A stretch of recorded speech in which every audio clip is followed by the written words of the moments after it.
في قرار مكين ثم خلقنا النطفة علقة فخلقنا العلقة مضغة فخلقنا المضغة عظاما فكسونا العظام لحما আল্লাহ তাআলা বলছেন আমি তোমাদেরকে মাটির নির্যাস থেকে বানিয়েছি পুরুষের স্পার্ম আর মহিলাদের ভাব এই দুটোকে একত্রিত করে এক ফোঁটা নাপাক পানি তোমার মায়ের গর্ভের ভেতরে সুরক্ষিত জায়গায় আমি রেখে দিলাম। ও আমার বান্দা, তুমি খুব অহংকার করো, দাম্ভিকতাপূর্ণ আচরণ করো, অথচ তোমার পয়দা কিভাবে চিন্তা করো। এক ফোঁটা নাপাক পানি থেকে তোমার পয়দা হয়েছে। এমন নাপাক পানি যেই পানি বের হলেই মানুষের উপরে গোসল ফরজ হয়ে যায়, এমন নাপাক পানি থেকে আমি আল্লাহ তোমাকে বানালাম। ওই নাপাক পানি ফুটাকে তোমার মায়ের গর্ভের ভেতরে সুরক্ষিত জায়গায় রেখে দিলাম।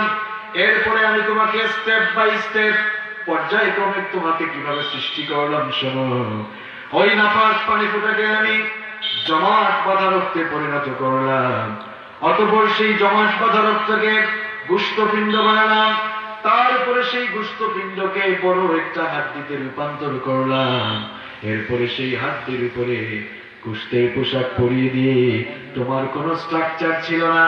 আহারে মানুষ, দুনিয়াতে সেই আপনারাই কত বড়াই করেন, কিছুই ছিল না। আল্লাহ তাআলা বলেন তোমাকে কেমনে বানিয়েছি শোনো। এই যে নাপাক এক ফোঁটা পানি, যেই পানি বের হলেই গোসল ফরজ হয়, ওই পানি ফোঁটাকে আমি তোমার মায়ের গর্ভের ভেতরে রেখে ওই নাপাক পানি ফোঁটাকে প্রথমে জমাট বাঁধা রক্ত বানিয়েছি, তারপরে এটাকে গোশতপিণ্ডে রূপান্তর করেছি, এরপরে সেটাকে বড় হাড্ডিতে রূপান্তর করে সেই হাড্ডির উপরে গোশতের পোশাক পরিয়েছি। তোমার চক্ষু ছিল না, নাক ছিল না, মুখ ছিল না, ঠোঁট ছিল না, কান ছিল না, হাত ছিল না। আমি সেই গোশতের পোশাকের উপরে সুন্দর একটা স্ট্রাকচার দিলাম।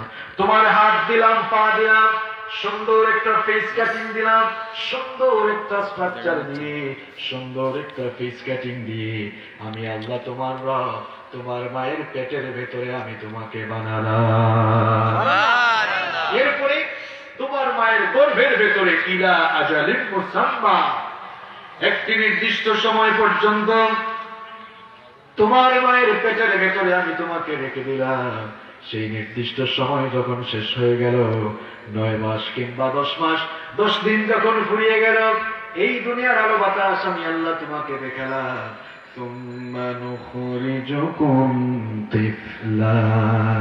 এখন তো তুমি অনেক বড় মানুষ, এই নাপাক পানি থেকে স্টেপ বাই স্টেপ তোমাকে পয়দা করার পর মায়ের পেটের ভেতর থেকে বাচ্চার আকারে বের করে আমি তোমাকে দুনিয়ার আলো বাতাস দেখিয়েছি। আল্লাহু আকবার।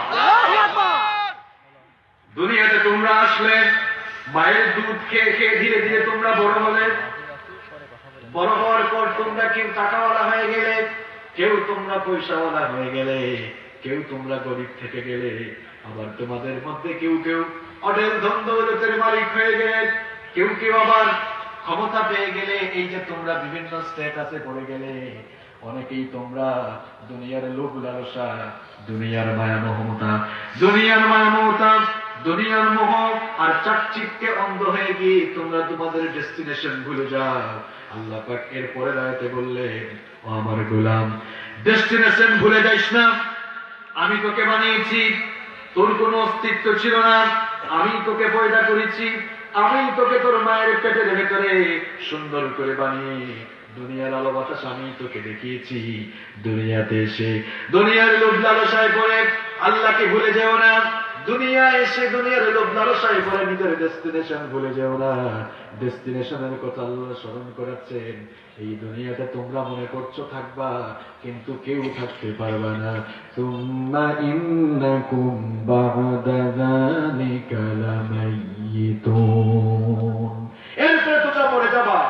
Keep in your mind, every soul will take the test of death. প্রত্যেকটি প্রাণ সত্তাকে মরে যেতে হবে, মৃত্যুর স্বাদ আস্বাদন করতে হবে। মৃত্যুর স্বাদ আস্বাদন করে দুনিয়ার লোভ লালসা, মায়া মমতা সবকিছুর বন্ধনকে ছিন্ন করে 4 পায়া খাটিয়ে মানুষ তোমাকে 3.5 হাত কবরের ভেতরেই শোয়া দিবে, ঠিক কি না? এরপরে আল্লাহ তাআলা বললেন, দেখো দেখো কোথায় যাচ্ছ, কবরে গিয়েও থাকবা না, ডে অফ রিসারেকশন, পুনরুত্থান দিবস পর্যন্ত সেখানে থাকবা। ثم إنكم يوم القيامة تبعثون আল্লাহু আকবার। এরপরে তোমাদেরকে কবর থেকে আমি উঠিয়ে হাসরের ময়দানে একত্রিত করব। সম্মানিত ভাইয়েরা, আমি যে কথাগুলো এতক্ষণ বললাম আপনারা শুনছেন তো? আমাদের দেশে অনেক জায়গায় ওয়াজ হয় না, আওয়াজ হয়, হুজুর নিজেও জানে না কি বলে, শ্রোতা নিজেরাও জানে না তারা কি শুনে, এমনটা যেন না হয়। আমরা যেন এই আলোচনা থেকে কিছু লেসন নিয়ে বাড়ি যেতে পারি ইনশাআল্লাহ। এই যে আমি যা বললাম এর সামারি কি জানেন? এই সামারি হচ্ছে আমরা যারা মানুষ, আমাদের সকলের জন্য 5টি পর্যায় রয়েছে। সবাই বলেন তো কয়টা? একটু সবাই আওয়াজ করে বলেন ভাই কয়টা? নাম্বার 1, 1 নম্বর হচ্ছে আলমে আরওয়াহ। আমরা সকলেই রূহের জগতে ছিলাম। রূহের জগৎ থেকে ইন্তেকাল করে, ইন্তেকাল আরবি শব্দ, মানুষ মারা গেলে আপনারা বলেন না যে অমুক ইন্তেকাল করেছে, ইন্তেকাল আরবি শব্দ। এর বাংলা কি জানেন? এর বাংলা হচ্ছে স্থানান্তর হওয়া, এক জায়গা থেকে আরেক জায়গায় চলে যাওয়া। রূহের জগৎ থেকে ইন্তেকাল করে আমরা 2 নম্বর জগতে প্রবেশ করলাম, সেটিকে বলা হয় আলমে আরহাম, মায়ের পেটের জগৎ। আমি আপনি আমরা সকলেই কিন্তু মায়ের পেটে ছিলাম, কয়েক মাস ছিলাম, ঠিক কি না? মায়ের পেটেও থাকলাম না, মায়ের পেট থেকে আমরা ইন্তেকাল করে, ইন্তেকাল মানে আগেই তো বললাম স্থানান্তর হওয়া, মায়ের পেট থেকে ইন্তেকাল করে আমরা 3 নম্বর জগতে প্রবেশ করলাম, যেটাকে বলা হয় আলমে দুনিয়া, এই দুনিয়ার জগৎ। দুনিয়ার জগতে এসে থাকবেন এই আশা করিয়েন না, এখান থেকেও ইন্তেকাল করে মৃত্যুর মাধ্যমে আমরা আলমে বারজাখ, বারজাখের জিন্দেগি অর্থাৎ কবরের জিন্দেগিতে প্রবেশ করব। সেখানেও থাকবো না, ডে অফ রিসারেকশন পর্যন্ত আমরা অবস্থান করে কিয়ামতের দিন ইসরাফিলের সিংহার ফুৎকারে কবর থেকে উঠে হাসরের ময়দানে আমাদের সকলকে সমবেত করবেন কে? তাহলে কি বুঝবেন আপনারা? আমাদের সবাইকে কয়টি পর্যায়ে অতিক্রম করতে হবে? মাশাআল্লাহ। আমরা এখন কততম পর্যায়ে আছি? কততম? এই দুনিয়াটা হচ্ছে, আমি প্রায় সময় বলি, it's like a waiting room, it's like a waiting room. এটা ওয়েটিং রুমের মতো। আপনারা অনেকেই দেশের বাহিরে সফর করেন, দেশের বাহিরে যখন আপনারা সফরে যান, ইমিগ্রেশন কমপ্লিট করার পরে ফ্লাইট ছাড়ার আগ পর্যন্ত একটি রুমে আপনাকে বসে থাকতে হয়, ওয়েটিং রুমে। এই ওয়েটিং রুমে ফ্লাইট ছাড়ার আগ পর্যন্তই আপনাকে অপেক্ষা করতে হয়। যখনই ফ্লাইট ছাড়ার সময় এসে যায়, তখনই সবাই গিয়ে বিমানে উঠে যায়। আমরা ইমিগ্রেশন অলরেডি ক্রস করে ফেলেছি। আমার ঝিনাইদহের ভাইয়েরা, আপনাদের বিবেকের দরজা বন্ধ হয়ে গিয়েছে, আপনাদের অন্তরে তালা লেগে গিয়েছে, অন্তরের তালা আজকে খুলে দেয়। আপনাদের এলাকায় তালা একটা এলাকাও আছে যশোরে, তাই না? এটা ওই তালা না কিন্তু। সম্মানিত ভাইয়েরা, আমি আপনাদের বিবেক বুদ্ধকে জাগ্রত করতে চাই, আমি আপনাদের তালাবদ্ধ অন্তরকে খুলে দেওয়ার আহ্বান করছি। আমরা তো ইমিগ্রেশন কবেই শেষ করে ফেলেছি। আমরা যখনই মায়ের পেটের ভেতর থেকে এসেছি আমাদের ইমিগ্রেশন কমপ্লিট হয়েছে। এখন আমরা ওয়েটিং রুমে আছি, কখন যে মালাকুল মউত মৃত্যুর টিকিট নিয়ে আসবেন, ফ্লাইট নিয়ে আসবেন, আমিও জানি না, আপনিও জানি না। যখনই ফ্লাইট চলে আসবে, এই ওয়েটিং রুমে থাকার সময় ঘুরিয়ে যাবে, সবকিছুর মায়া মমতা ছিন্ন করে আমাকে আপনাকে পরপারে পাড়ি জমাতে হবে। এখন এই দুনিয়াতে আপনারা আসলেন, দুনিয়াতে আমরা আসলাম, এই দুনিয়াতে আল্লাহ তাআলা আমাদেরকে ক্ষণকালের জন্য, কিছু সময়ের জন্য পাঠিয়েছেন। আল্লাহ তাআলা তো আমাদেরকে এমনি এমনি পাঠান নাই, আমাদেরকে সৃষ্টির পেছনে আল্লাহ তাআলার একটি সুনির্দিষ্ট লক্ষ্য এবং উদ্দেশ্য আছে না নাই? আছে। কথা বল না কেন? আমাদেরকে সৃষ্টির পেছনে আল্লাহ তাআলার একটি সুনির্দিষ্ট লক্ষ্য এবং উদ্দেশ্য আছে না নাই? আছে। মাত্র কয়েকদিনের জন্য দুনিয়া নামক এই ওয়েটিং রুমে আল্লাহ কেন আমাকে পাঠালেন, আপনাকে পাঠালেন? এমনি এমনি তো আল্লাহ পাঠান না, আমাদেরকে সৃষ্টির পেছনে নিশ্চয়ই আল্লাহ তাআলার বিরাট একটি লক্ষ্য এবং উদ্দেশ্য রয়েছে। নিরর্থক, খামাখা, অযথাই এমনি এমনি আমাকে আপনাকে দুনিয়াতে পাঠানো হয় নাই। তাহলে কি কারণে দুনিয়াতে আল্লাহ তাআলা আমাদেরকে পাঠালেন? কোরআন কারীমের 51 নম্বর সূরা সূরাতুল যারিয়াতের 56 নম্বর আয়াতে আল্লাহ পাক সুন্দর করে বললেন, ওয়ামা খালাকাতুল জিন্না ওয়াল ইনসা ইল্লা লিয়াবুদুন। I did not create the jinn kind and mankind except my worship. পৃথিবীতে আমি জিন এবং মানব জাতিকে আমার গোলামি ছাড়া, আমার ইবাদত ছাড়া অন্য কিছুর জন্যই সৃষ্টি করে নাই। দুনিয়াতে যতদিন থাকবেন, যতদিন বাঁচবেন, ততদিন গোলামি করতে হবে কার? আপনাকে এখানে গোলামের জন্য পাঠানো হয়েছে, নবাবজাদার মতো জীবন যাপনের জন্য আল্লাহ তাআলা পাঠান। আমরা সবাই গোলাম কার?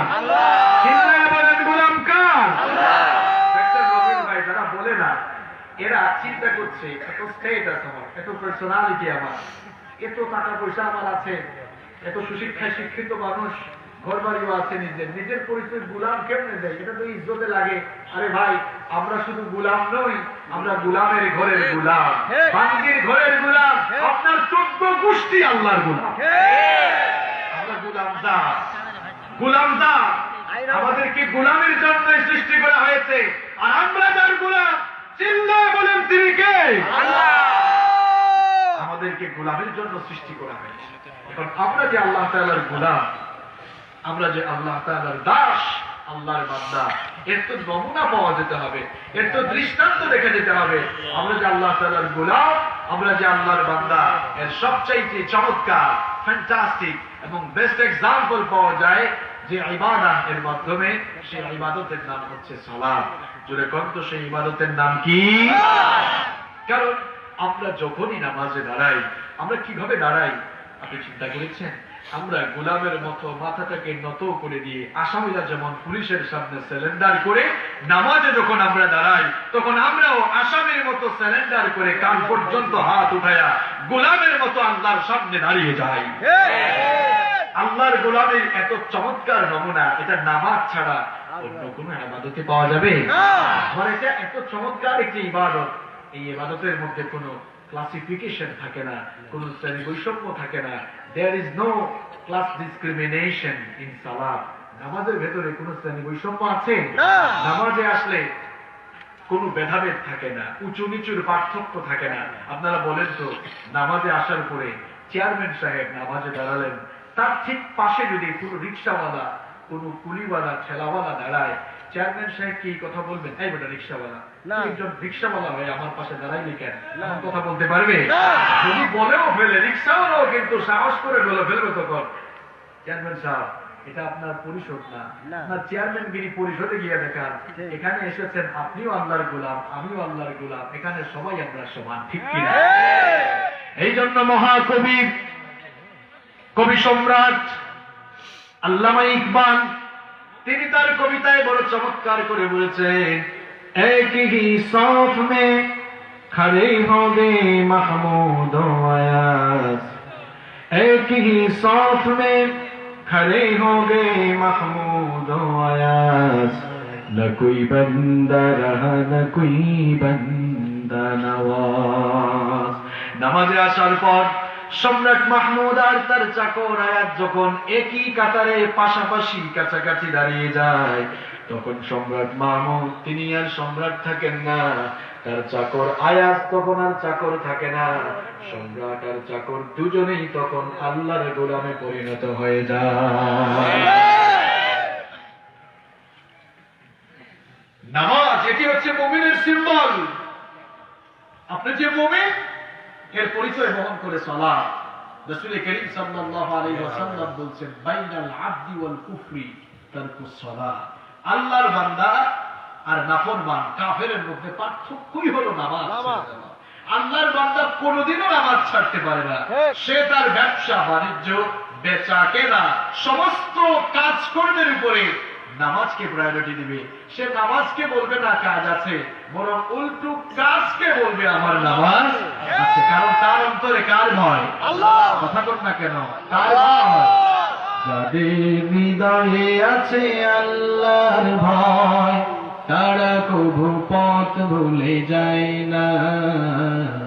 আল্লাহর প্রেম ছাড়া এই দুনিয়ায় কারো কাছে কোনো কিছু চাই না। কারো কাছে কোনো কিছু চাই না। রাতের আধারে যারা সেজদাতে রয়, দু চোখের শ্রুতে নদী যেন বয়। রাতের আধারে যারা সেজদাতে রয়, দু চোখের শ্রুতে নদী যেন বয়। ছলনার হাত ছানি যতই আসুক, পেছনে ফিরে তাকাই না, পেছনে ফিরে তাকাই না। যাদের হৃদয়ে আছে আল্লাহর ভয়, তারা কবু পথ ভুলে যায় না। আল্লাহর প্রেম ছাড়া এই দুনিয়ায় কারো কাছে কোনো কিছু চাই না, কারো কাছে কোনো কিছু চাই না। ঠিক কিনা? ভয় করে তারা কখনো নামাজ ছেড়ে দিতে পারে না। আমাদের মধ্যে অনেক ভাইরা আছেন, হয়তো এই মাহফিলেও আমার অনেক প্রিয় ভাইরা আছেন যারা নামাজ পড়েন না, নামাজে আসেন না। তারা মনে মনে বলেন, হুজুর নামাজ পড়তে মন চায় কিন্তু আসতে পারে না, কেন যে আসতে পারে না নিজেও জানি না। এরকম কিছু মানুষ আছে না? আজকে আমি প্রথমেই তাদের উদ্দেশ্যে কিছু কথা বলতে চাই। তারা বলে নামাজ পড়তে মন চায় না, নামাজে আসতে মন চায় না। নামাজে আসতে মন চাইবে না তখন যখন আপনার দিলের মধ্যে তালা লেগে যাবে, যখন আপনি আপনার পরিণতি ভুলে যাবেন, আর নামাজে আসতে ইচ্ছা হবে না। যখন আপনি দুনিয়াকেই আপনার জীবনের সবকিছু মনে করে বসবেন, তখন আপনার আর নামাজে আসতে মন চাইবে না। আর যখন আপনি অন্তরের তালা খুলে আপনার ঘুমন্ত বিবেককে খুলে দিয়ে আপনি যখন সুস্থ মস্তিষ্কে আপনি নিজেকে নিয়ে চিন্তা করবেন, তখন আপনি নামাজে আসার জন্য পাগল করা হয়ে যাবে। আমার প্রিয় ভাইয়েরা, আমার প্রিয় ভাইয়েরা, এখন 2020 সাল। 1920 সালে দুনিয়াতে অনেক মানুষ ছিল, আজ অনেকেই তারা মাটির সাথে বিলীন হয়ে গিয়েছে। এখন 2021 সাল, এখন 2021 সাল, 2021 সালের পরে 2121 সালও কিন্তু আসবে। 2021 সালে আমরা এখানে যারা আছি হয়তো কেউ থাকবো না, মাটির সাথে মিশে যাব। তাহলে আমি আপনাকে আপনার পরিণতির কথা বলছি, আপনি তো থাকবেন না। যেহেতু আপনি থাকবেন না, তাহলে আপনার পরিণতি যেন ভালো হয়, আপনার ফলাফলটা যেন ভালো হয়। দুনিয়াতে আপনি যেখানে আছেন, পরীক্ষার এই হলে, এক্সামই হলে ভালো করে পরীক্ষা দিয়ে যান, নইলে কিন্তু যেখানে যাবেন বিপদ ঘটার সম্ভাবনা আছে না? কেন নামাজে আপনি আসেন না? আপনি কি আপনার মৃত্যুর কথা ভুলে গেলেন? আমরা এখন বড় বড়াই করে বলি, খুব বড়াই করে বলি বর্তমান দুনিয়া গ্লোবাল ভিলেজ হয়ে গিয়েছে। এই কথাটা কিন্তু সত্য। আসলে গোটা দুনিয়া গ্লোবাল ভিলেজ হয়ে গিয়েছে। তথ্য প্রযুক্তি এখন এতই উন্নত, সমৃদ্ধ আর বিকশিত হয়েছে, ঘরে বসে আপনি গোটা দুনিয়ার খবর জানার সুযোগ রয়েছে। কিন্তু ভাই আমি আপনাকে বলতে চাই, ঘরে বসে গোটা দুনিয়ার খবর জানতে পারলেও আমরা কিন্তু কেউ জানি না আমাদের কার জন্য কাফনের কাপড় এসে দোকানে রেডি হয়ে আছে। কেউ জানেন আপনারা? আমার প্রিয় ভাইয়েরা, কেন শয়তানের ধোঁকায় পড়ে নামাজ পড়েন না? আপনার ঘুমন্ত বিবেকটা কি আপনি জাগ্রত করবেন না? এই যে গতকাল এই দুনিয়ায় অনেক মানুষ ছিল, আজ তারা 3.5 হাত গর্তের ভেতরে চলে গিয়েছে। এরকম আছে না নাই? আপনি আজ রাত 9:57 বাজে, এমনও তো হতে পারে আগামীকাল 10:57 আমার জন্য আপনার জন্য কবর খোঁড়া হতে পারে। যেহেতু আমরা কেউ জানি না কে কখন দুনিয়া থেকে চলে যাব, তাহলে কেন আপনারা নামাজে আসেন না? কেন আপনারা 5 ওয়াক্ত আল্লাহকে সাজদা দেন না? এই দুনিয়াতে আসার জন্য সিরিয়াল লাগে রে ভাই, দুনিয়া থেকে যাওয়ার কোন সিরিয়াল লাগে না। আমার অনেক যুবক আর তরুণ ভাইরা তারা মসজিদে আসে না। যখন তাদেরকে মসজিদে আসার কথা বলি, নামাজে আসার কথা বলি, তারা কয় হুজুর এখন তো আমাদের টাইম হয় নাই। এরকম বহু যুবক আছে। আমার পরিবার টুকরা যুবক আর তরুণ ভাইরা, আপনাদের কি বলছি, আপনাদেরকে নামাজের কথা বললে আপনারা জবাব দেন হুজুর আমাদের তো বয়স হয় নাই, আমাদের সময় হয় না। এই যে দেখেন না, চুলও পাকে নাই, দাড়িও পাকে নাই, কোনো ইয়াং মানুষ চুল দাড়ি পাকুক, হাতে লাঠি নেই, এরপরে আমরা নামাজে আসবো না। আমার কলিজার টুকরা যুবক আর তরুণ ভাইয়েরা, আমি দরদ ভরা ভাষায় আপনাকে বলতে চাই, আপনি যে গুরু হবেন, আপনার যে চুল পাকবে, দাড়ি পাকবে, এই গ্যারেন্টি আপনাকে কে দিল বলেন? আপনি কি দেখেন না আপনার মতো কত যুবকেরা, কত তরুণেরা হঠাৎ করে মারা যাচ্ছে? কি এরকম আছে না? স্কুল কলেজ ইউনিভার্সিটিতে তোমরা যারা পড়ো, তোমরা কেন মসজিদে আসো না ভাই? তোমরা ভাবছো যে তোমরা একদিন গুরু হবা। তুমি কি দেখো না কত ছেলে পেলে স্কুল কলেজ ইউনিভার্সিটিতে পড়ে হঠাৎ করে মারা গিয়েছে? তুমি কি দেখো না তোমার মতো কত ছেলে রাতের বেলা বাসায় তার রুমে ঘুমায়, সকালবেলা তার বেডরুম থেকে লাশ বের হয়? এরকম আছে না? নাই? এটা শয়তানের পজিটিভ ধোঁকা। শয়তান তোমাকে পজিটিভলি ধোঁকা দিয়ে মসজিদ থেকে দূরে রাখতে চায়। কারণ শয়তান তোমাকে পজিটিভলি ধোঁকা দিয়ে সে যদি তোমাকে মসজিদ থেকে দূরে রাখতে পারে, শয়তানের লাভ না লস? নামাজ পড়লে খুশি হবে কে? নামাজ ছেড়ে দিলে খুশি হয় কে? শয়তান তো সব সময় চাইবে আপনাকে নামাজ থেকে দূরে রাখতে। আমার যুবক আর তরুণ ভাইয়েরা, স্কুল কলেজ ইউনিভার্সিটির শিক্ষার্থী ভাইয়েরা, তোমাদের ঘুমন্ত বিবেকটাকে জাগ্রত করে দাও। আমার 30, 40, 50 বছরের ভাইয়েরা, আমার বৃদ্ধ বাবারা, আপনারাও নামাজে আসেন না। আমার অনেক বোনেরা নামাজ পড়েন না। আপনারা আপনাদের ঘুমন্ত বিবেককে জাগ্রত করে দেন।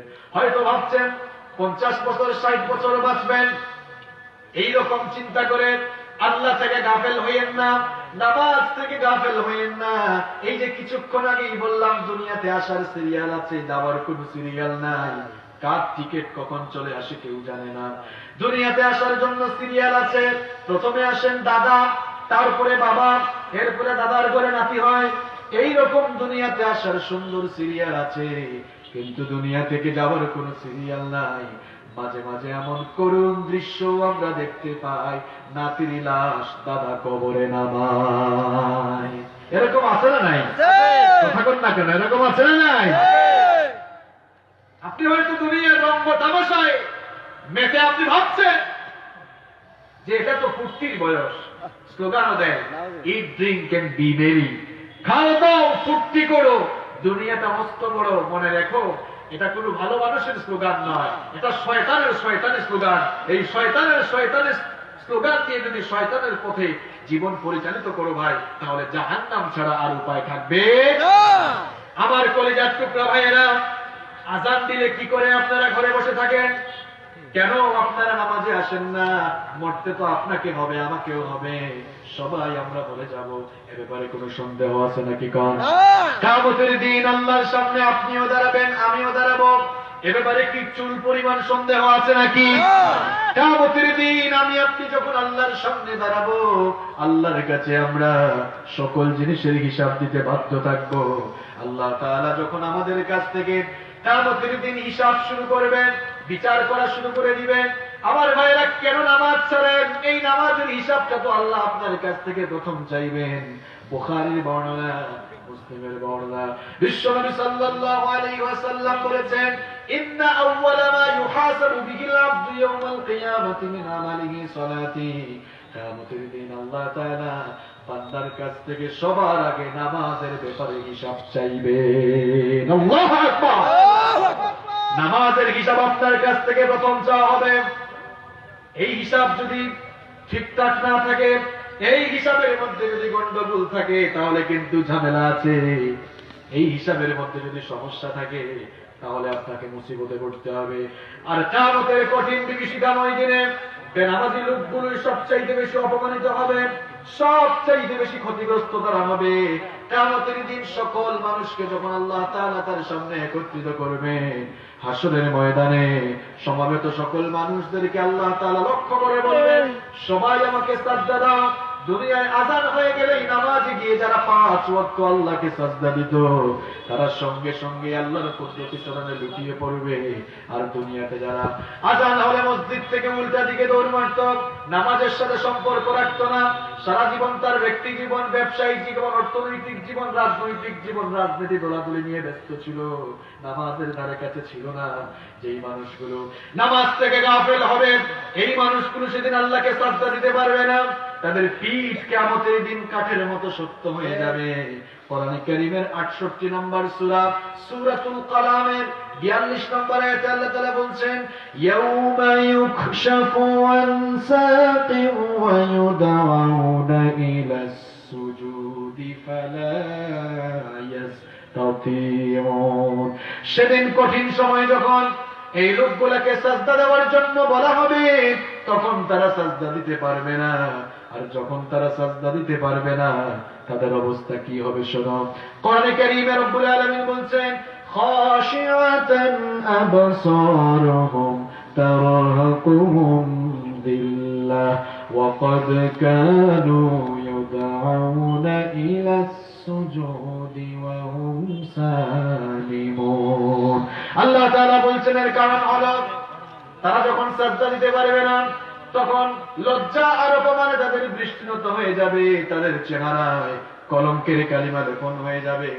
এর কারণ সম্পর্কে আল্লাহ তাআলা বলছেন, ওয়াকাদ কানু ইউদআউনা ইলাস সুজুদি ওয়া হুম সালিমুন।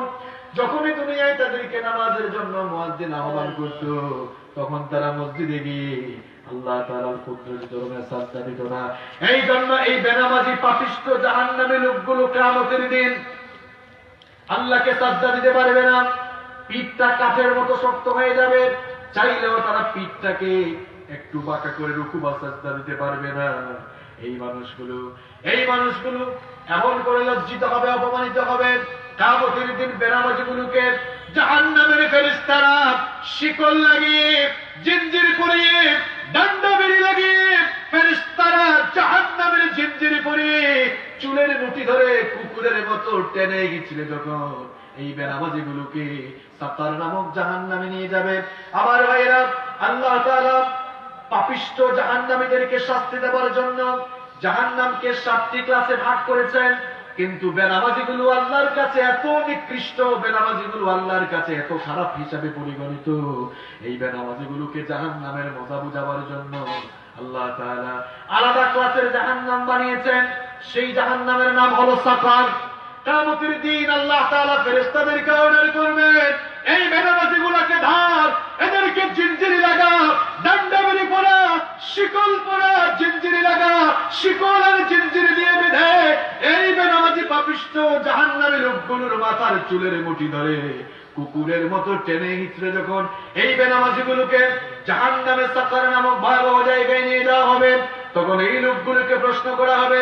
কোরআন কারীমে 74 নম্বর সূরা সূরাতুল মুদ্দাথিরের 40 নম্বর আয়াতে আল্লাহ তাআলা সেই কথাগুলো তুলে দিলেন, ইয়াতাসাআলুনা আনিল মুজরিমিন মা সালাকাকুম ফি সাকার। এই বেনামাজি জাহান্নামীগুলোকে জিজ্ঞেস করা হবে, অভাগার দল, দুর্ভাগার দল, জাহান্নামের এই ভয়ঙ্কর জায়গা সাকার নামক জায়গায় তোমাদেরকে কেন কুকুরের মতো ফেরেশতারা টেনে নিয়ে আসলো? এই লোকগুলো তখন জবাব দিবে, অনেকগুলো কারণই তো রয়েছে। তার মধ্যে এক নাম্বার কারণ হলো ক্বালু লাম নাকু মিনাল মুসাল্লিন। আমরা মুসল্লি ছিলাম না, আমরা নামাজি ছিলাম না। এই কথা বলার পর ফেরেশতারা খুব আদর যত্ন করবে, তাই না? মার দেবে, আদর যত্ন করবে। আল্লাহ তাআলা ফেরেশতাদেরকে বলবেন, রেখে দাও, ডান্ডা বেড়ি লাগা, শিকল পরা। দেখেন না, ফাঁসির আসামিদেরকে ডান্ডা বেড়ি লাগানো হয়, শিকল পরানো হয়। আল্লাহ তাআলা বলবেন, রেখে দাও, ডান্ডা বেড়ি পরা, শিকল পরা এই নিকৃষ্ট বেনামাজিটাকে কুকুরের মতো টেনে হিচড়ে নিয়ে সাকার নামক ভয়াবহ জাহান্নামে ফেলে দে। নাউযুবিল্লাহি মিন যালিক।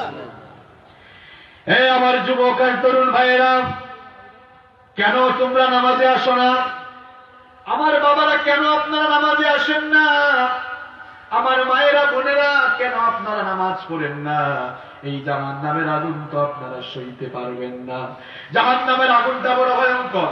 জাহান্নামের আগুনকে আল্লাহ তাআলা 3000 বছর ধরে উত্তাপ দিয়ে জাহান্নামের আগুনকে প্রস্তুত করেছেন।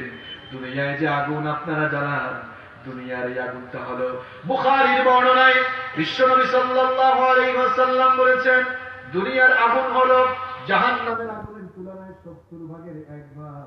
তার মানে জাহান্নামের আগুন দুনিয়ার আগুনের চাইতে আরো 69 ভাগ বেশি তাপমাত্রা সম্পন্ন। আল্লাহু আকবার। আমার ভাইয়েরা, এই দুনিয়ার আগুন মানুষের চামড়া জ্বালায়, আর জাহান্নামের আগুন এত ভয়ঙ্কর, জাহান্নামের আগুন এত ভয়ঙ্কর, জাহান্নামের আগুন একেবারে কলিজা পর্যন্ত চলে পুরে ছারখার করে দিবে। এই ভয়াবহ জাহান্নাম থেকে যদি আপনি বাঁচতে চান, কিসের ফুটানি, কিসের দাম্ভিকতা, কিসের অহংকার, কিসের রাজনীতি, কিসের অর্থনীতি, সবকিছু ভুলে গিয়ে গুলামের মতো 5 ওয়াক্ত আল্লাহকে সাজদা দাও, আল্লাহর গুলামি করো, নইলে জাহান্নামের আগুন ছাড়া আর কিছুই নসিব হবে না। ফেরেশতারা একদম গিরায় গিরায় রাখাই দিবে। দুনিয়ার রিমান্ড এগুলো তো কিছুই না।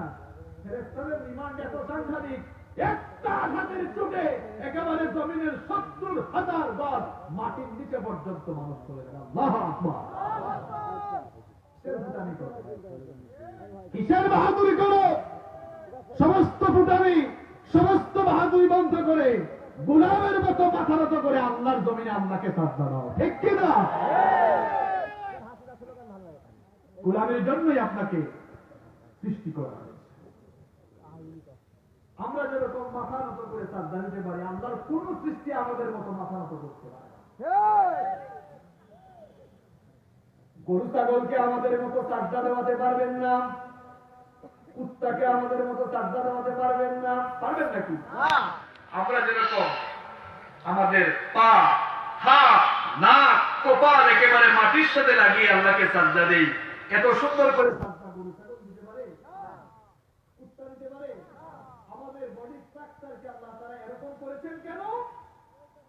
আপনি যেন আপনার এই বডি দিয়ে জমিনে লুটিয়ে পড়ে আল্লাহর কুদরতি চরণে গোলামের মতো সাজদা দেন, এজন্যই আপনার পয়দা হয়েছে, ঠিক কি না? সুতরাং যেই মানুষকে সাজদা দেওয়ার জন্য সৃষ্টি করা হলো, মানুষ হওয়ার পরেও আল্লাহর জমিনে বাস করে আল্লাহর কুদরতি চরণে যারা সাজদা দিতে পারলো না, এরা কুকুরের চাইতে, গরু ছাগলের চেয়ে আরো নিকৃষ্ট। আপনাকে তো সাজদা দেওয়ার জন্য বানানো হয়েছে। নামাজে আসেন না? জাহান্নাম থেকে যদি বাঁচতে চাই, জাহান্নামের ভয়াবহ আগুন থেকে যদি আমরা বাঁচতে চাই, তাহলে আমার কলিজার টুকরা ভাইরা নামাজ ছেড়ে দিয়ে, আমার যুবক তরুণ ভাইরা, মসজিদের সামনের কাতারগুলো তোমরা ফিলাপ করবা। কেন তোমাদেরকে নামাজে পাওয়া যায় না বলো? কেন তোমরা নামাজে আসো না? তুমি কি দেখো না এক এক করে সবাই দুনিয়া থেকে চলে যাচ্ছে? তুমিও কিন্তু চলে যাবে, তুমিও থাকবে না। এত বড়াই করো না, এত ফুটানি করো না, নামাজে আসো, তোমাকে সাজদার জন্য সৃষ্টি করা হয়। সময় কিন্তু ফুরিয়ে যাচ্ছে, সময় কিন্তু চলে যাচ্ছে। যেই সময় চলে যায় সেই সময় আর ফিরে আসে না। যৌবন বয়সের ইবাদতের দাম খুব বেশি। বিশ্বনবী সাল্লাল্লাহু আলাইহি ওয়াসাল্লাম বলেছেন, একজন বুড়া মানুষের ইবাদতে আল্লাহ যত খুশি হন, একজন যুবক বা তরুণ যখন ইবাদত করে আল্লাহ তার চাইতে আরো বেশি খুশি হন। আমার কলিজার টুকরা যুবক আর তরুণ ভাইরা, মসজিদে চলে আসেন, আযান হয়ে গেলেই মসজিদে চলে আসেন, নামাজ আদায় করেন। দেখবেন নিজের মন যেমন পবিত্র থাকবে, তেমনি জীবনের মধ্যেও বরকত দান করবেন কে? বেনামাজিগুলোর চেহারার দিকেও তাকানো যায় না। চেহারার দিকে তাকালেই মধুর লাগে, কিন্তু যারা নামাজ পড়ে চেহারাটা কালো হোক, কিন্তু চেহারায় আলাদা একটা মায়া মায়া ভাব আছে না? আমাদের ফজর চলে যায় ঘুমে, ঘুম থেকে উঠে না কয় হুজুর 8টা পর্যন্ত না ঘুমাইলে কি স্মার্টনেস থাকে নাকি? তোর চেহারা স্মার্টনেস থাকবে না। যে ব্যক্তি ফজরের নামাজ ছেড়ে দিবে তার চেহারায় কোনদিন স্মার্টনেস আসবে না, ঠিক কিনা? চেহারার স্মার্টনেস যদি বাড়াতে চান, তাহলে 2টা কসমেটিক্সের নাম বলে দিয়ে যায়, তাহাজ্জুদের সালাত আর ফজরের নামাজটা নিয়মিত করে চেহারার মধ্যে থেকে শুধু নূর ঝলকাতে থাকবে, ঠিক কিনা? ফজর যায় ঘুমে, যোহর যায় কাজে কর্মে, আসর যায় রং তামাশায়, মাগরিব যায় খেলাধুলায়, আর এশা যায় আড্ডায় আড্ডায়। এই জন্য কবি খুব চমৎকার করে বলেছেন, ঘুমাইয়া কাজা করেছ ফজর, তখনও জাগনি যখন জোহর, হেলায় খেলায় কেটেছে আসর, মাগরিবের ওই শুনিয়া গান, এখনো জামাতে হওরে শামিল, এখনো এর সাথে আছে স্থান, বাজিছে না মামা ভাদ্রে মামা, শির উঁচু করে মুসলমান, দাওয়াত এসেছে নয়া জামানার, ভাঙা কেল্লা উড়ে নিশান। আল্লাহু আকবার। কবিতায় আমাদের জীবনের চরম বাস্তবতাগুলো তুলে দিয়েছে। এইভাবেই আমাদের নামাজ চলে যায়। আমার প্রিয় ভাইয়েরা, নিজের পরিণতি যদি ভালো চান, নিজের পরিণতি যদি ভালো চান, যদি নিজের জীবনের কল্যাণ চান, আল্লাহর ওয়াস্তে নামাজ ছেড়ে দিয়ে কয় বছর নামাজ পড়ি তো আমরা নামাজ পড়ি, কিন্তু অন্তত সপ্তাহে তো একবার। নামাজি প্রধানত দুই প্রকার। কয় প্রকার? কথা বল না কেন? কয় প্রকার? নাকি খরচ চাবাই নাকি? কথা বলে না কেন? নামাজি প্রধানত কয় প্রকার? নাম্বার 1, রেগুলার, নিয়মিত নামাজ। আর নিয়মিত নামাজি কারা?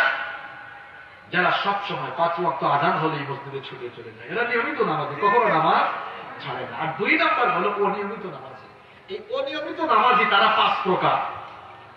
অনিয়মিত নামাজিরা কয় প্রকার? দেখেন তো আপনাদের এলাকায় আছে কিনা। 1 নাম্বার সাপ্তাহিক নামাজি, পুরো সপ্তাহে দেখা যায় না, শুক্রবারে একটা ভাবসাব নিয়ে নতুন পাঞ্জাবি আতর সেন্ট মেখে, তাও এমন নাদা সবার শেষে আসে, একদম সবার শেষে এসে আগে দেওয়ার চেষ্টা করে,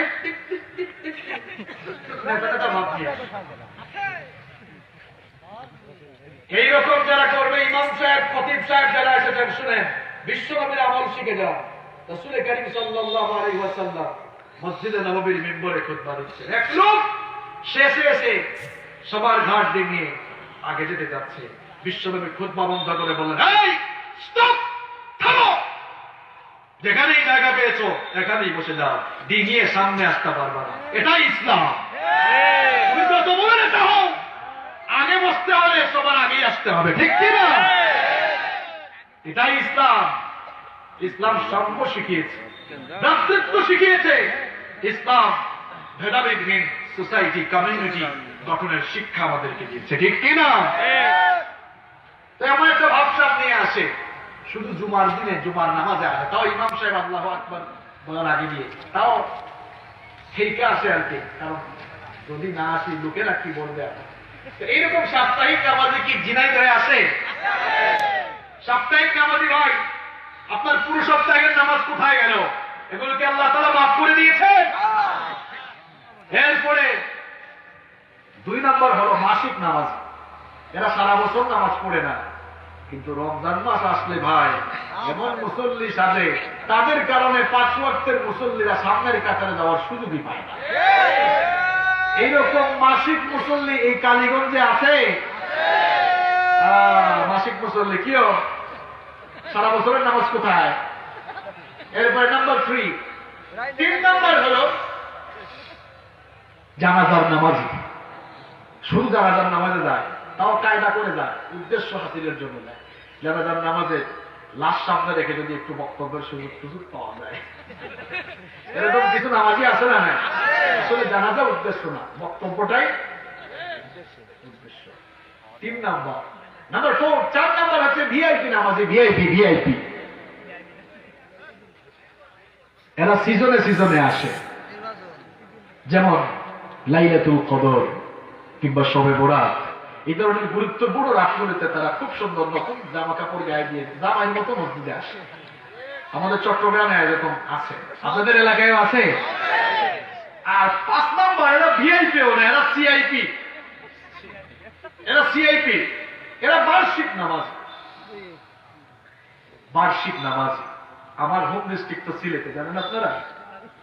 হ্যাঁ, আমি একবার বাড়িতে গিয়েছিলাম, তো ঈদের সময় মসজিদের মুতাওয়াল্লি দাঁড়িয়ে বললেন, বাবা অমুক কয় বস আজ তোমরা তো 2 ঈদ ছাড়া আও না। সিলেটি মাত আপনারা বুঝুন দিবা, সিলেটি কথা বুঝেন আপনারা? মানে উনি দাঁড়িয়ে বলতেছেন, 2 জন ব্যক্তির নাম বলে বললেন, বাবা তোমরা কয় কুরবা, তোমরা তো সারা বছর মসজিদে খাওয়া যায় না, মসজিদের ঠান্ডা কাছে তোমরা আও না, তোমরা খোয়া কুরবা, তোমরা সারা কাম দেখি। বুঝছেন আপনারা? একটু অনুবাদ করে দেন। মানে বলেছে অমুক, আপনারা কোথায় একটু দাঁড়ান, সারা বছর আপনাদেরকে মসজিদে দেখা যায় না। সিলেটি কথা আপনারা বুঝেন না, তাই না? চট্টগ্রামের ভাষা বুঝে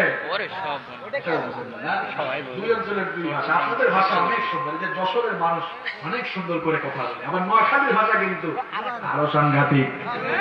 আপনারা বলেন পান, তারা কি কয় জানেন? তারা কয় হান। তো হান দেন, হান খাইস। আমরা বলি পানি, তারা কয় হানি। আমি নোয়াখালীতে একবার মাহফিলে গিয়েছি, খুব ঠান্ডা, চতুর্দিকে কুয়াশা, থরথরে কনকনে, মানে ঠান্ডার মধ্যে কাঁপতেছে এরকম অবস্থা। তো এক ভাই এসে বললেন, হুজুর হানি খাবেন? ভাবলাম লোকটা মনে হয় শিক্ষিত, ইংরেজিতে বলতেছে আর কি, হানি মানে মধু।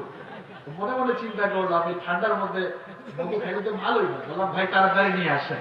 কিছুক্ষণ পর দেখি হাতে গ্লাস নিয়ে আসছে। বললাম ভাই চাইলাম হানি, দিলেন তো পানি। কয় হুজুর আমি তো হানির কথাই বুঝছি।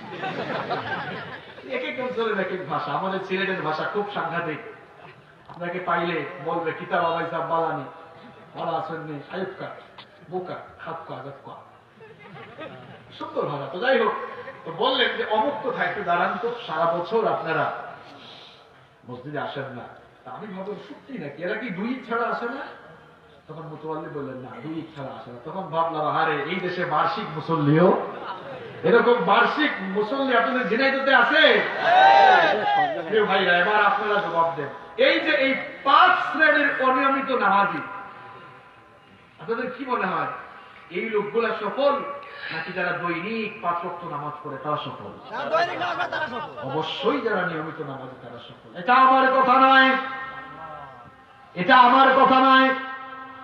কোরআনে কারীমের 23 নম্বর সূরা সূরাতুল মুমিনুনের মধ্যে আল্লাহ তাআলা জান্নাতুল ফেরদাউসের ওয়ারিস যারা হবে, জান্নাতুল ফেরদাউসে যারা যাবে তাদের পরিচয় তুলে দিয়েছেন। তাদের কথা বলতে গিয়ে তাদের কিছু আমল আল্লাহ এই সূরায় তুলে ধরেছেন। আল্লাহ তাআলা তাদের আমলগুলো শুরু করেছেন নামাজ দিয়ে, শেষও করেছেন নামাজ দিয়ে। আল্লাহ শুরু করছেন এভাবে, قد أفلح المؤمنون الذين هم في صلاتهم خاشعون. Successful indeed are the believers, those who humble themselves in their prayer. সফলকাম হয়েছে তারা, নামাজে বিনয় অবলম্বন করেছে যারা। সফলকাম মুমিন জান্নাতুল ফেরদাউসে যারা যাবে, সেই সকল সফলকাম মুমিনদের পরিচয় দিতে গিয়ে আল্লাহ তাআলা বললেন ওই সকল মুমিনরা নামাজে বিনয়ী হয়। এরপরে তাদের আরো কয়েকটি আমল, কয়েকটি কোয়ালিটি ধারাবাহিকভাবে বর্ণনা করে আল্লাহ তাআলা শেষ করেছেন এভাবে নামাজ দিয়ে, ওয়াল্লাযীনা হুম আলা সালাওয়াতিহিম ইউহাফিজুন। আর যারা 5 ওয়াক্ত নামাজের হেফাজত করে, সংরক্ষণ করে, অর্থাৎ যারা 5 ওয়াক্ত নামাজ যথাযথভাবে আদায় করে, আল্লাহ তাআলা এখানে শুরু করলেন নামাজ দিয়ে, শেষও করলেন নামাজ দিয়ে। এরপরে আল্লাহ তাআলা এই লোকগুলোর ব্যাপারে সুসংবাদ দিয়ে আল্লাহ নিজেই ঘোষণা করছেন, উলাইকা হুমুল ওয়ারিসুনাল্লাযীনা ইয়ারিসুনাল ফিরদাউসা হুম ফিহা খালিদুন। আল্লাহ তাআলা বললেন এই মানুষগুলো হলো আমার 1 নম্বরের জান্নাত, জান্নাতুল ফিরদাউসের ওয়ারিস। বাবা মারা যাওয়ার পর ওই বাবার সন্তানরা যেমন বাবার সম্পদের ওয়ারিস অটোমেটিক্যালি হয়ে যায়, ঠিক তেমনি ভাবে 5 ওয়াক্তের নামাজেরা যখন দুনিয়া থেকে বিদায় হয়, তারাও ঠিক তেমনি ভাবে আল্লাহর জান্নাতুল ফেরদাউসের ওয়ারিস হয়ে যায়।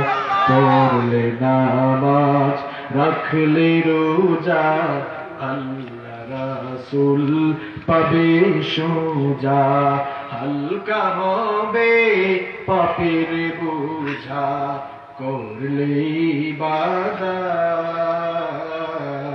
পাবে তুমি রোজ হাসরে প্রতিদানে জান্নাত, প্রতিদানে জান্নাত, প্রতিদানে জান্নাত। ঠিক কিনা? যদি জীবনে সফল হতে চান। আর যেই কথা একটু আগে বললাম, নামাজ পড়তে মন চায় কিন্তু আসতে তো পারে না। যদি আসতে মন না চায় নিজের উৎপত্তি নিয়ে চিন্তা করবেন। আলোচনার শুরুতেই যেটা বলেছিলাম, কোথায় আপনি ছিলেন, কিভাবে আসলেন, আর কোথায় যাবেন, জাস্ট এই জিনিসটা থিঙ্ক করবেন, চিন্তা করবেন। তখন দেখবেন সাজদা অবনত হয়ে যাওয়ার জন্য মন চাইবে। আল্লাহ তাআলা আপনাদের সবাইকে নামাজি বানান, বলেন আমিন। নামাজ ছাড়বেন আজকে থেকে? কারা কারা নামাজ ছাড়বেন হাত তুলেন তো। এই লোকগুলো কিন্তু ছিলেন, এরা কারা? কেউ নামাজ ছাড়তে আরো মন চায়? জাহান্নামের আগুনে তোলার খুব খায় ছুটছে, দেখছেন? আসলে যারা হাত তুলেছে সবাই আবেগে ভুলে তুলে ফেলেছে, অসুবিধা নাই। আমরা যদি আবেগের খেলায় ভুল করি, আমাদেরকে মাফ করেন কে? আলহামদুলিল্লাহ, কেমন এক আল্লাহ পেয়েছে। আমরা যদি ভুল করি আর তিনি শুধু মাফ করেন, সুবহানাল্লাহ। আল্লাহ বাহিরেরটা নেন না, ভেতরেরটা নেন। আমরা জানাজান আজকে সামনে রেখে কি বলে, এটা কেমন ছিল? হাত তোলা খুব ভালো ছিল। মাঝখানে একজন কয় এসে হারাম খুব ছিল, এটা আমার চেয়ে ভালো কেউ। আল্লাহ কিন্তু বাহিরেরটা নেন না, ওই যে লোকটার ভেতরে যেটা আছে ওই হারাম খুরের জন্য ওই কোথায় আল্লাহ নিবেন। আল্লাহ খুব ঠেকা পড়ছে যে আপনি স্লোগান দিয়ে জান্নাতের বিছানা একেবারে শুয়ায় দিয়ে আসবেন। প্রত্যেক মানুষের কর্মফল অনুযায়ী, প্রত্যেক মানুষের কর্ম অনুযায়ী সে তার ফল। দুনিয়ায় যারা ইসলামের বিরোধিতা করেছে, আল্লাহর দ্বীনের বিরোধিতা করেছে, তারা যতই সম্মান আর মর্যাদার সাথে দুনিয়া থেকে যায় না কেন, কবরে গিয়ে শাস্তি আসবেই আসবে। খেলার নাম, খেলার নাম এত সোজা। জান্নাত কি তোমার মামু ভাই নাকি? চাইলেই ঢুকে যাবা। প্রত্যেকেই তার কর্ম অনুযায়ী ফল ভোগ করবে। সময় আসবে কিন্তু প্রত্যেক দিন বিভিন্ন মসজিদের মাইক থেকে এলান হয়, অমুক মারা গিয়েছে, অমুক মারা যাওয়ার খবরটা মাইক গুলোতে এলান করা হয়। কখনো কি মাথায় আসে না, আপনার ঘুমন্ত বিবেকটা কি জাগ্রত হয় না, তালাবদ্ধ অন্তরটা কি খুলে না? আপনার কি মনে এই কথা আসে না, এইরকম করে এমন একটা দিন আসবে যখন মসজিদের মাইকে ঘোষণা হবে আপনিও দুনিয়া থেকে বিদায় নিয়েছেন? এমন একটা সময় আসবে কিনা? কত মানুষের জানাজায় আপনারা যান, কত মানুষকে আপনারা দাফন করেন। এইরকম জানাজার নামাজে যেতে যেতে, দাফন করতে করতে এমন একটা সময় চলে আসবে যখন আপনার লাশকেও মানুষেরা সাদা কাপড় পরিয়ে খাটিয়ায় বহন করে 3.5 হাত গর্তের মধ্যে দাফনের জন্য নিয়ে যাবে। এইরকম সময় আপনার আমার জন্য আসবে কিনা? যদি মনে প্রাণে বিশ্বাস করেন, আমি অন্তত বিশ্বাস করি আপনার মতো মানুষ আজকে থেকে আর নামাজ ছাড়তে পারে। যদি আপনি আপনার পরিণতির কথা চিন্তা করেন, আমি আল্লাহর কসম করে এখানে বলে গেলাম, আজকে ফজরের নামাজ থেকে আপনি আর নামাজ ছাড়তে পারবেন না, বরং আযান হয়ে গেলে মসজিদে যাওয়ার জন্য আপনি পাগল হয়ে যাবেন। পারবেন তো ইনশাআল্লাহ? আজ থেকে আমরা নামাজ ছাড়বো না। কারা কারা রাজি? দুহাত তুলে আল্লাহকে দেখা। আল্লাহ তাআলা আপনাদের হাতগুলো কবুল করুন, আমরা বলি আমিন। হাতগুলো নামান। সম্মানিত ভাইয়েরা, এবার আসেন, নামাজ তো শুধু পড়লেই হবে না, নামাজ শুধুমাত্র পড়লেই হবে না। এই নামাজ আল্লাহ তাআলা শুধু সাজদা দেওয়ার জন্য দেন। তাহলে নামাজ আল্লাহ কেন দিয়েছেন? হ্যাঁ, ভালো করে শুনেন, আমি কিন্তু মূল জায়গাটাতে এখন আসছি। এই মাত্র কথাগুলো বলা শুরু করবো ইনশাআল্লাহ। নামাজ কি শুধু ওই সাজদা দেওয়ার জন্য আল্লাহ দিয়েছেন? এরকম নাকি যে আপনি যা মন চাই তাই করবেন, এরপরে সাজদা দিয়ে সব হালাল করে নেবেন, এই জন্য নাকি? নামাজ আল্লাহ কেন দিয়েছেন এবার শুনেন।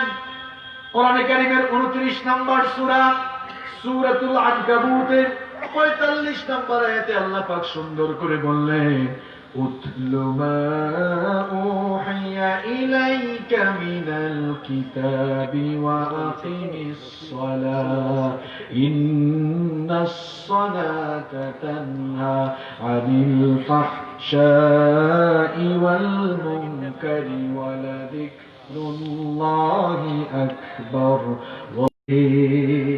নামাজ আল্লাহ তাআলা দিয়েছেন আপনি যেন এই নামাজ আদায়ের মাধ্যমে, নামাজটা বুঝে, নামাজকে জীবন পরিচালনার প্রশিক্ষণ হিসাবে গ্রহণ করে আপনি যেন সমস্ত অন্যায় থেকে, হারামখোরি জীবন থেকে আপনি যেন ফিরে এসে আল্লাহর দ্বীনের পথে জীবন পরিচালনা করেন। এই জন্যই আল্লাহ তাআলা 5 ওয়াক্ত নামাজ দিয়েছেন। আর আল্লাহ তাআলা বলছেন, যারাই 5 ওয়াক্ত নামাজি হয়ে যাবে, আমি আল্লাহ তাদেরকে সমস্ত অন্যায় আর অশ্লীল কাজ থেকে বাঁচিয়ে রাখবো। আপনারা তো বলবেন, হুজুর আপনি যে বললেন যারা 5 ওয়াক্ত নামাজ আদায় করবে এদেরকে আল্লাহ তাআলা অন্যায় থেকে হারাম থেকে বাঁচিয়ে রাখবেন, কিন্তু আমরা তো আমাদের সমাজে দেখি নামাজেও আসে, আবার মাহফিলটাও না হয়, মাহফিল বন্ধের জন্য মিটিংও করে।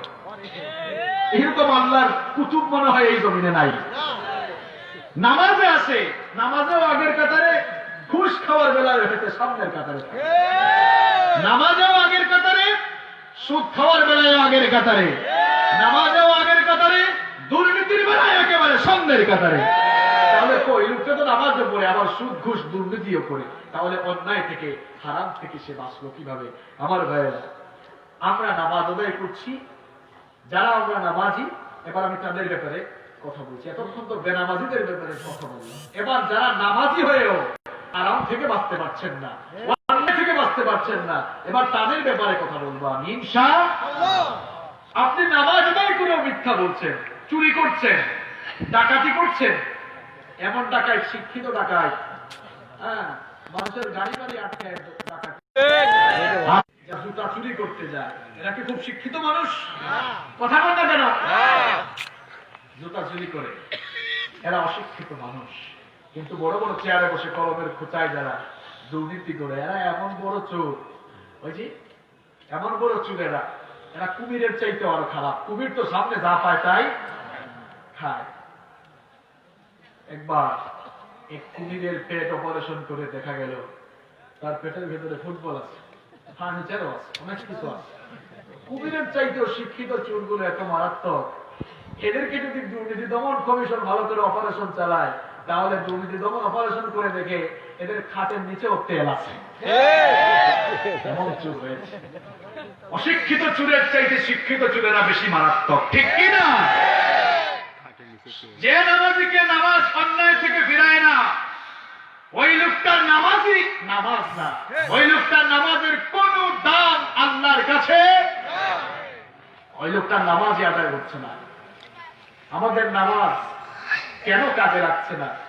আমাদের নামাজ কেন আমাদেরকে হারাম থেকে ফেরাতে পারছে না?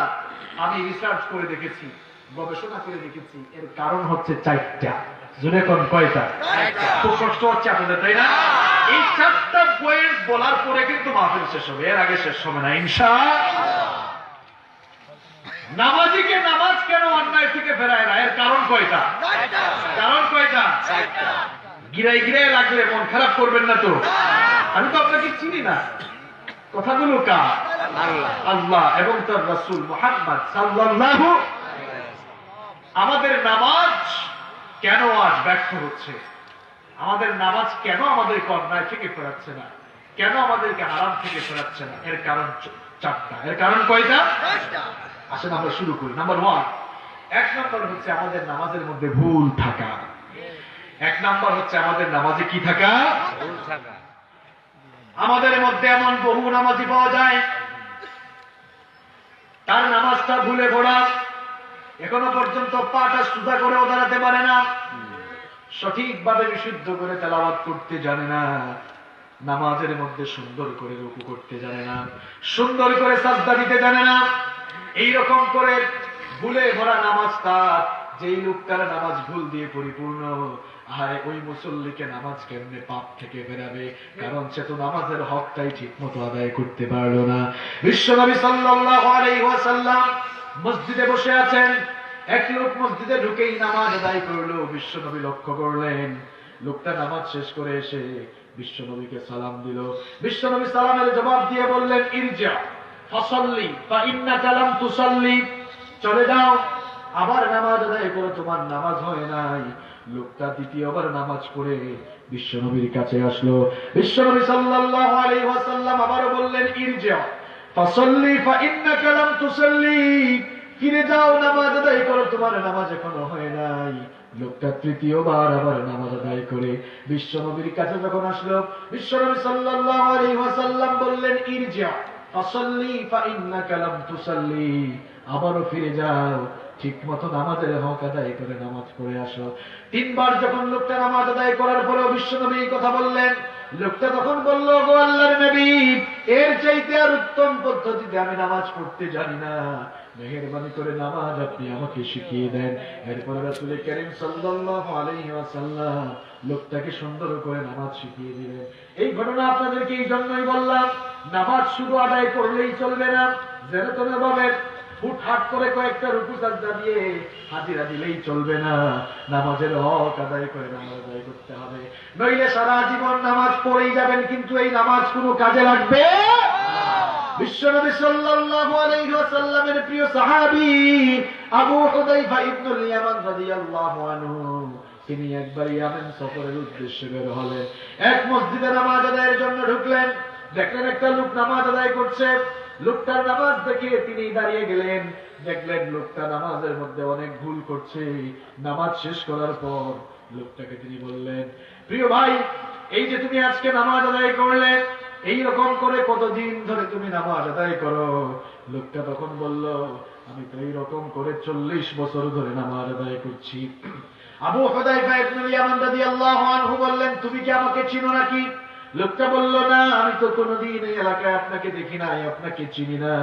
আবু হুযায়ফা ইবনুল ইয়ামান রাদিয়াল্লাহু আনহু বললেন, আমি হচ্ছি বিশ্বনবীর সাহাবী, আমি হচ্ছি বিশ্বনবীর সাহাবী আবু হুযায়ফা ইবনুল ইয়ামান। আমরা বিশ্বনবীর ছাত্র ছিলাম, সরাসরি বিশ্বনবী সাল্লাল্লাহু আলাইহি ওয়াসাল্লামের কাছ থেকে নামাজ শিখেছি। মসজিদে নববীতে বিশ্বনবী ইমামতি করতেন আর আমরা তার পেছনে দাঁড়াতাম, তাকে দেখে দেখে আমরা নামাজ শিখেছি।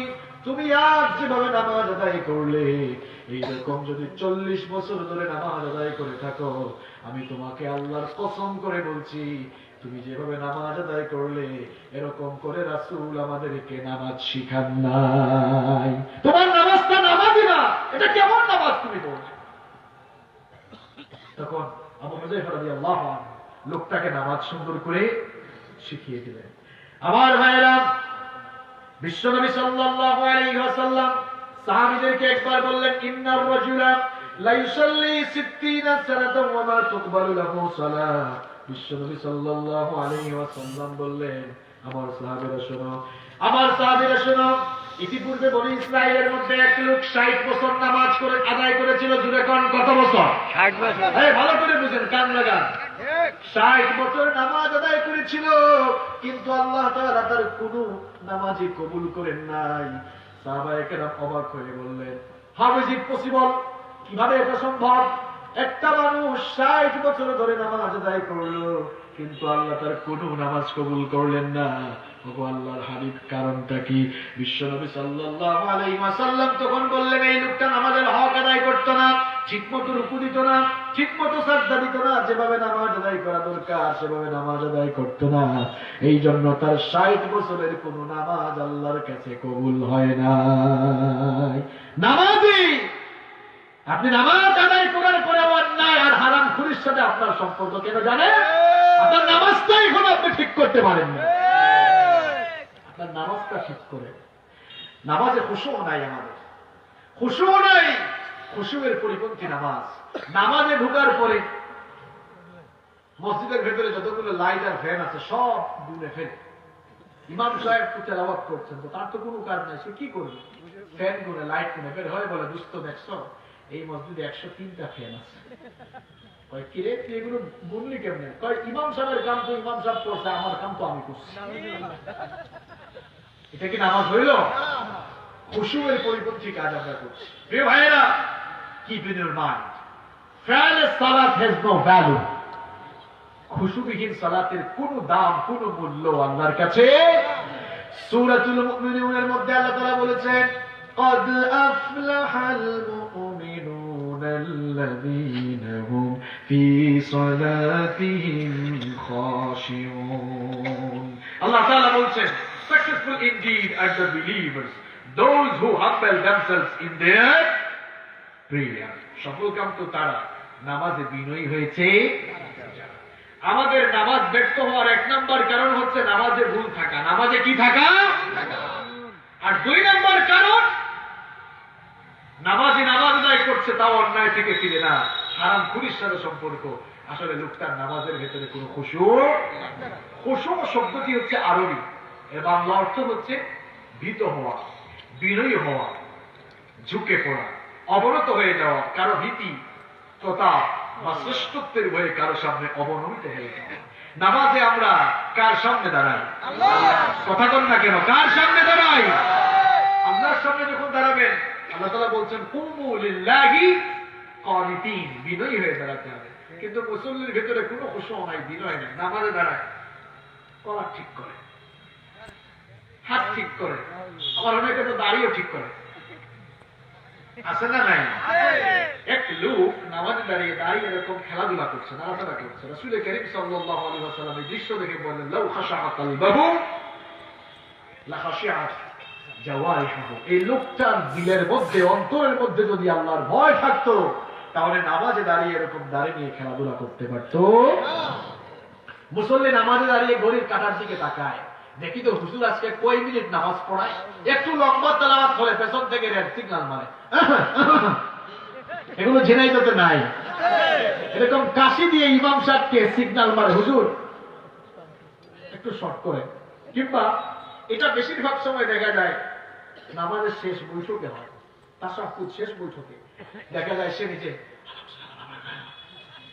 শেষ করে ফেলে। এরপরে দেখবেন বহু মসজিদে সালাম ফেরানোর আগে শুধু এই সাউন্ড, এরকম আছে না নাই? মানে এটা দ্বারা উদ্দেশ্য হলো হুজুর আমার কাম শেষ, আপনার কামও আপনি শেষ করে ফেলেন, তাড়াতাড়ি করে। যদি এরকম ইমাম সাহেবকে সতর্ক করার জন্য আপনি এরকম কাশি দিয়ে সিগন্যাল মারেন, আপনার নামাজ কিন্তু নষ্ট হয়ে যাবে। আজ আমাদের নামাজে খুশু নাই, আমাদের নামাজের মধ্যে খুশু নাই। আমাদের নামাজে খুশু না থাকার কারণ হচ্ছে পাঁচটা। জোরে কোন কয়টা? সরি, আমাদের নামাজে এই যে খুশু না থাকার কারণ হচ্ছে পাঁচটা। আমরা পাঁচটি টেকনিক অবলম্বন করলে নামাজের মধ্যে আমরা মনোযোগ ফিরিয়ে আনতে পারবো ইনশাআল্লাহ। আমাদের নামাজে মনোযোগ নাই, এই জন্য আমাদের নামাজ আমাদেরকে অন্যায় থেকে ফেরাতে পারে না। মনোযোগ থাকবে কিন্তু নামাজে তো বুঝি না। নামাজে যদি আমরা মনোযোগ আনতে চাই,